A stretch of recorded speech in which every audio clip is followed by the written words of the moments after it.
In the week since the release of Mega Evolution and the Turbo Blaze team's Rox Tinglu deck bursting onto the competitive GLC scene at the Full Grip 3K, fighting has taken a spate of victories at local leagues and online tournaments, including two highly coveted badges for going undefeated at the GLC League at Full Grip Games. This is probably one of the biggest meta shifts we've seen in terms of a type's relative strength in the format with just a single set release, with the last two Full Grip League badges being taken by fighting decks. Is fighting possibly the new best type in the format? Is the RDT deck currently the BDIF? Or is all of this just a fad and a sign that the format is finally headed towards a more balanced type tier list? Let's take a look at some of fighting's recent accomplishments in the few short weeks since the release of Mega Evolution, and why the type has suddenly shot up the tier list so far so quickly, and then go from there. To quickly recap the new additions from Mega Evolution, Lunatone is a new draw engine on a basic Pokemon that draws 3 cards a turn by discarding a basic fighting energy, one of the strongest draw abilities that we've ever seen on a basic non-rulebox Pokemon, rivaling rulebox draw engines from standard format like Radiant Greninja and Pheasantipity EX. The one drawback is that you also have to play the other best new card in the set, a Soul Rock that does 70 damage for 1 energy and ignores resistance, which gave fighting an extremely aggressive early game attacker that can bully setup decks and efficiently soften up big tanks like Wailord and Gallade, which previously fighting struggled against. Fighting also got a new Marshadow, which can ruin your day when you're least expecting it to,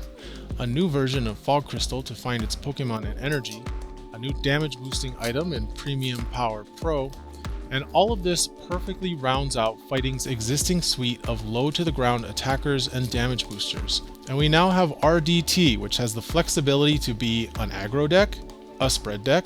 or a tank deck, with an insane draw engine to make it all work. So looking at the results so far, we see in the Tricky Gym Discord that Alex Carpenter immediately won the very next Full Grip Thursday League badge, going 5-0 with the RDT fighting deck. In online tournaments, we see an RDT list in 4th place out of 17 players at 3-1 on October 4th, piloted by Fireball, whose only loss was to Rillasaur Grass. After another X1 finish, Fireball took 1st place with RDT fighting with a 4-0 in the 11-player late night webcam tournament, beating Dragon, Water, and 2 Metal decks, with another player going 3-1 in the same tournament with the same deck. We also see other fighting variants rising to the top as well. JD earned his Full Grip badge going 4-1 with a new take on the ancient Fighting Loop deck, using Colossal to replace the recently banned Twin and DCE energies to power up its ancient attackers.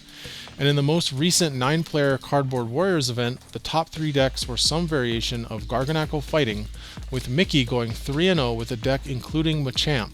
which on a side note makes me personally happy because I really like Machamp.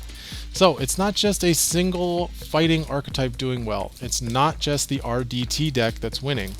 Fighting is showing that it can support multiple winning archetype with things like Garganacl and Colossal, as well as the Tinglu deck, and it's all centered around a common suite of Okidogi and Lunatone, which is not unlike most GLC decks, always featuring a central big basic attacker and 1 or 2 common support cards. But it's also not like fighting is the only deck winning events since the Full Grip tournament. The last 2 online Turbo Blaze tournaments in October, which had double digits of players, were won by Lee Hoffman playing Milo Pump Water, and another tournament win for Ghouls, but with Dragon this time playing the Dragostop deck.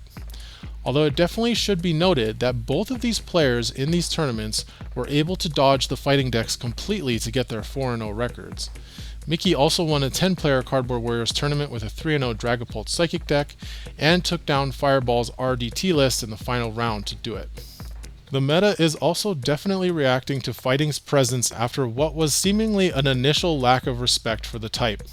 There were so many decks at the Full Grip tournament that were neglecting to play cards like Bench Barrier, Hex Maniac, and Escape Route, which left them all incredibly vulnerable to cards like Tinglu, Okidogi, and Marshadow. Not only are we seeing these strong and versatile answers to fighting coming back in full force in more recent tournament results, We're even seeing some creative new counters to the RDT deck being deployed, like Moonglow Reverse Cresselia in Evan Wiki's Psychic deck, which not only completely counters Tinglu's spread damage without being countered by Silent Lab or Hexmaniac, it also cleanly answers even Psychic spread, which notoriously gets around most bench barriers by placing damage counters as an effect, to such a degree that we even saw an almost immediate concession to the card by a Psychic spread player in one of the Turbo Blaze tournament live streams where this Cresselia made an appearance. Without a doubt, fighting has catapulted from zero to hero with this latest Mega Evolution set release, with multiple strong ways to play the type. Lunatone and Solrock really were the magic sauce that fighting needed to unlock its full potential and rise to the top of the ranks where it belongs. But there are absolutely still answers to the deck, answers that were even being played in decks before fighting became popular, but that for one or another reason started dropping from deck lists to make room for more and more powerful synergies, and are now being rediscovered by players who realized it was not safe to take these cards out of their decks. Only time will tell whether or not fighting really has gone too far with its recent support, but in my opinion, it's looking like fighting is set to become a healthy part of a more balanced GLC metagame. And I'm hoping that Darkness and Fire will get to experience something similar with the release of Phantasmal Flames in November. Thanks everybody for watching. If you want to help the format and this channel grow, make sure to click that like button and leave a comment so that more players can find out about Gym Leader Challenge. Let everyone in the comments know what you think about the new fighting cards in GLC and how GLC is evolving as a format with this new set. And if you want to see more GLC videos, make sure to subscribe to the channel so you don't miss any new videos.